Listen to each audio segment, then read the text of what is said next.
Assalamualaikum warahmatullahi wabarakatuh. Salam sejahtera untuk kita semua. Kali ini kita lanjutkan karya selanjutnya, yang berjudul Aku tumbalkan diri demi anak dan istri.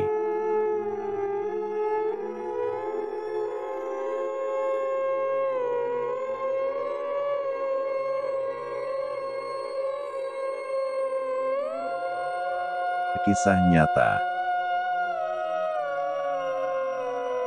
Marzan, seorang kepala keluarga yang bekerja sebagai pemulung di pinggiran kota, yang terletak di Sumatera bagian selatan.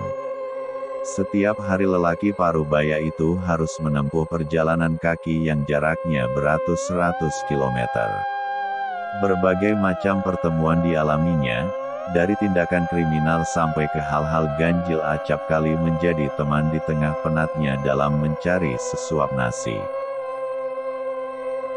Hingga suatu hari, karena keasikan mendapatkan gundukan sampah yang banyak terdapat barang bekas, ia sampai lupa bahwasanya suami Maryam itu telah memasuki kawasan yang terkenal sangat angker. Sebuah rumah tua yang sudah lama terbengkalai. Konon katanya semua penghuni rumah itu mati dengan cara tidak wajar, mereka saling membunuh satu sama lainnya. Semenjak kejadian itu, warga setempat tidak ada yang berani memasukinya. Namun tidak bagi Marzan, demi melangsungkan hidup agar bisa bertahan dalam mengarungi kerasnya cakrawala kehidupan, ia mengabaikan semua kabar miring tentang rumah tua itu. Marzan terlahir sebagai seorang yang memiliki kekurangan fisik, mata kanannya buta sedari lahir. Sedangkan kaki kirinya pincang akibat menjadi korban tabrak lari. Selain kerjaan ini tidak memerlukan modal, hal semacam ini pula lah yang dapat dikerjakannya. Ia memiliki istri bernama Maryam dan seorang anak perempuan yang tengah beranjak dewasa. Tanggung jawab itu yang tersemat di pundaknya, sekali saja ia merasakan lelah, maka anak dan istri harus berpuasa sampai Marzan pulih kembali. Maka dari itu, lelah, sakit dan capek tidak bersahabat dengannya. Jika kita flashback ke masa 2 tahun silam, sebenarnya Marzan dan Maryam telah menjalani hidup yang lebih layak dibandingkan saat ini, mereka sudah memiliki rumah walau masih ngontrak. Marzan saat itu bekerja menjual bakso keliling dan Maryam menjadi tukang cuci di rumah tetangga. Namun kejadian tragis mengubah segalanya. Ia ditabrak oleh pengendara mobil yang tidak bertanggung jawab. Marzan mengalami patah tulang dan pincang.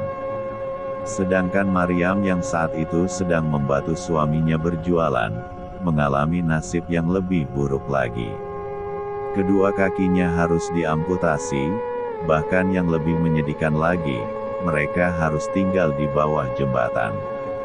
Tragis memang, tapi itulah takdir, tidak ada yang mampu melawan apalagi harus mengubahnya.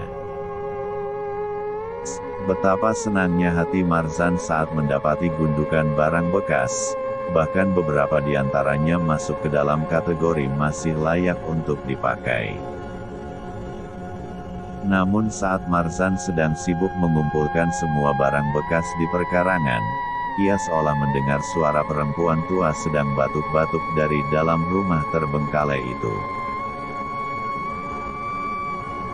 Marzan yang mengetahui bahwa ada orang di sekitar selain dirinya, gegas saja masuk ke dalam sambil membawa sebotol air minum yang selalu ia bawa dari rumah.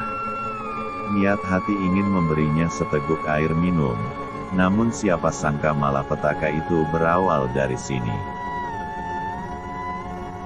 Saat telah berada di rumah itu, Marzan terkesiap, tak kala bola matanya menyaksikan begitu megahnya hunian ini. Bak istana seorang raja.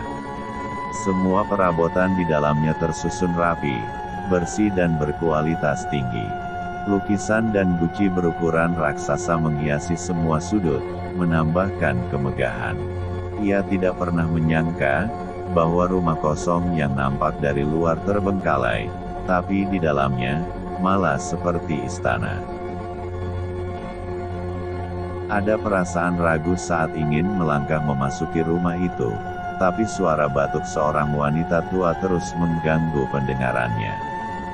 Ia menuju ke arah dapur karena sangat terdengar jelas bahwa suara itu berada dari sana, tapi saat sampai tidak ada seorang pun. Suara perempuan tua batu itu kembali terdengar, namun untuk kali ini telah berpindah ke arah kamar. Marzan pun menuju ke kamar, hasil yang sama ia dapati. Suara itu terus berpindah-pindah, sampai akhirnya Marzan merasa kelelahan, masih juga tidak dijumpainya. Dari kejadian itu Marzan baru menyadari bahwa ada yang aneh di rumah ini. Lelaki pincang itu segera bergegas menuju pintu untuk keluar. Tapi sayangnya tiba-tiba saja daun pintu itu tertutup dengan sendirinya dan terkunci.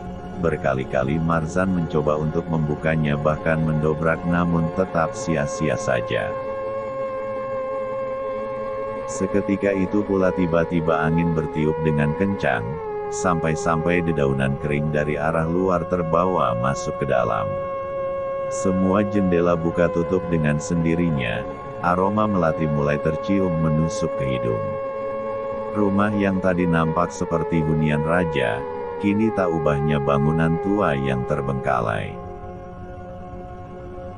Tidak lama Marzan baru menyadari, bahwasanya di semua lantai rumah itu, terdapat bercak darah, bahkan tidak hanya di satu tempat saja, noda merah itu ada di mana-mana. Hawa dingin mulai menyergap, diiringi bau anyir. Ia bergidik, bulu roma berdiri, pori-pori mulai meremang, membuat merinding sekujur tubuh. Tiba-tiba saja, setelah kejadian itu suasana menjadi hening. Daun jendela yang tadi buka tutup sendiri kini tak ada lagi, semua nampak senyap. Marzan terdiam tanpa ekspresi, pandangannya mengedar ke semua sisi dengan tubuh tetap mematung. Ia menahan napas menandakan ada ketegangan dari rona wajahnya. Setelah dipastikan semua telah kembali normal dan dalam keadaan baik-baik saja, Marzan menarik napas panjang kemudian mengeluarkannya dari mulut. Lega rasanya, beruntung sesuatu yang buruk tidak terjadi. Namun tiba-tiba saja suasana di dalam rumah itu menjadi gelap seperti pada malam hari. Marzan kembali mengalami keanehan, sedangkan ia yakin betul bahwasanya saat ini di waktu siang bolong. Saat ketegangan datang melanda, tiba-tiba saja lukisan raksasa yang berada di dalam rumah itu bergerak dengan sendiri, matanya seolah sedang menatap ke arah Marzan. Betapa terkejutnya ia, deru napas memburu tidak beraturan, tubuh gemetaran, keringat mulai mengucur deras. Kali ini mental Marzan benar-benar diuji, ditambah lagi terdengar derap langkah kaki, seperti ada seseorang yang sedang menuju ke arahnya. Namun setelah sekian lama, derap langkah itu kemudian berhenti. Tidak hanya sampai di situ, lukisan yang tadinya hanya menatap tajam, kini seolah ada sesuatu yang ingin keluar. Marzan semakin ketakutan, ia mencoba meraba-raba mencari pintu untuk segera keluar dari rumah itu. Tapi sayangnya, lagi-lagi semua jalan keluar tertutup dengan rapat. Lelaki pincang itu berteriak minta tolong, tak kala mengetahui bahwa lukisan raksasa itu kini tanpa kepala. Sehingga yang terlihat hanya sepotong tubuh tanpa kepala. Marzan berteriak sejadi-jadinya, mengeluarkan semua suara, agar dapat didengar oleh orang di luar sana. Tapi sayang, tiba-tiba saja, lidahnya keluh tak mampu lagi berucap kata. Sepotong kepala yang hilang dari dalam lukisan tadi, kini menampakkan wujudnya dan melayang-layang menghampiri, diikuti tubuh tanpa kepala yang keluar dari dalam lukisan itu. Kedua sosok yang mengerikan ini menuju ke arah Marzan secara berlawanan arah. Jelas saja suami Maryam itu tidak dapat menghindar dari cengkeraman makhluk aneh ini.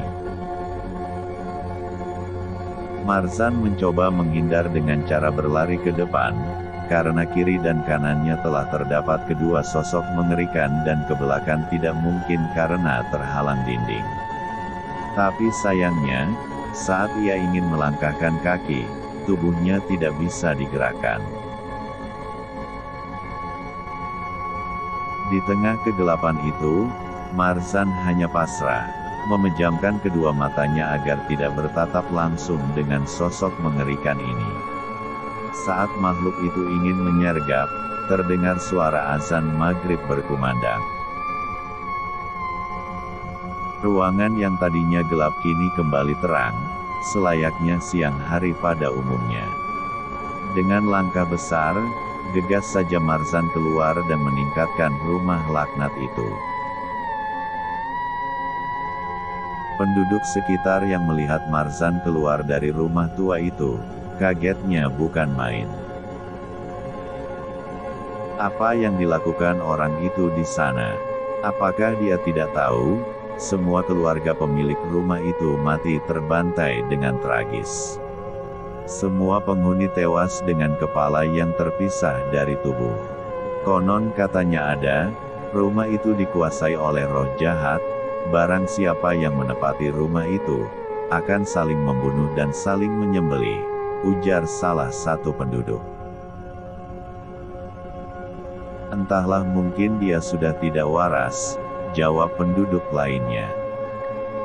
Kedua penduduk itu bergidik ngeri mengingat kembali apa yang telah terjadi di sana. Bersambung.